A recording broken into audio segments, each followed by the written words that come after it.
Méditation du 19 avril, une fois par jour. Arrange-toi promptement avec ton adversaire pendant que tu es encore en chemin avec lui, de peur que l'adversaire ne te livre au juge, le juge aux gardes, et que tu ne sois mis en prison. Matthieu 5, le verset 25. Le théologien Richard Rohr dit qu'il y a des années, il a prié pour être humilié une fois par jour. Quand ses livres et ses sermons l'ont rendu célèbre, Richard s'est rendu compte que son orgueil, alimenté par les applaudissements, croissait. Alors il a commencé à prier pour recevoir une humiliation par jour, comme un amer remède contre son orgueil. Richard a prié non seulement pour cela, mais aussi pour la capacité à réagir correctement face à cette humiliation. Il admet que sa première réaction à la réception de courriers électroniques critiques ou désobligeants a été de défendre sa position. Cependant, s'il y réfléchit avec mansuétude, il voit qu'il y a dans la majorité des commentaires un peu de vérité et qu'il en tire des enseignements. Richard Rohr croit qu'accepter ces humiliations quotidiennes constitue une manière de s'arranger avec un adversaire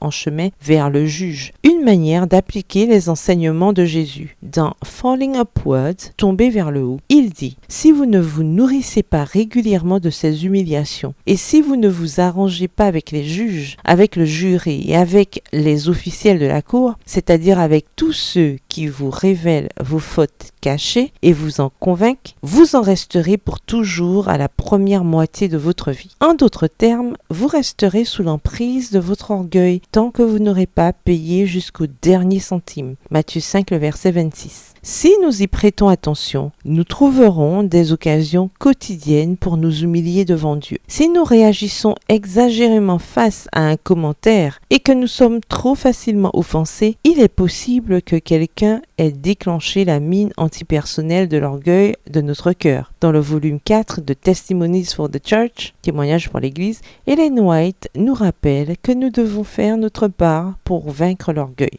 Votre tâche est de vous humilier et de ne pas attendre que Dieu vous humilie. La main de Dieu pèse parfois lourdement sur les hommes pour les humilier et les remettre à leur place. Mais c'est tellement mieux de garder quotidiennement un cœur humble devant Dieu. Testimonies for the Church, au chapitre 33 à la page 378. Jour après jour, prenons une dose amère d'humilité et acceptons les inconfortables occasions qui se présentent à nous pour croître et nous humilier. Prière: Seigneur, aide-moi à accepter les occasions que tu me donnes aujourd'hui de m'humilier. Je veux comprendre le rôle que peuvent avoir ceux qui me critiquent dans ma croissance personnelle. Donne-moi ta force pour accepter les humiliations comme une occasion de te ressembler plus. Amen. Bonne journée, que l'Éternel vous bénisse.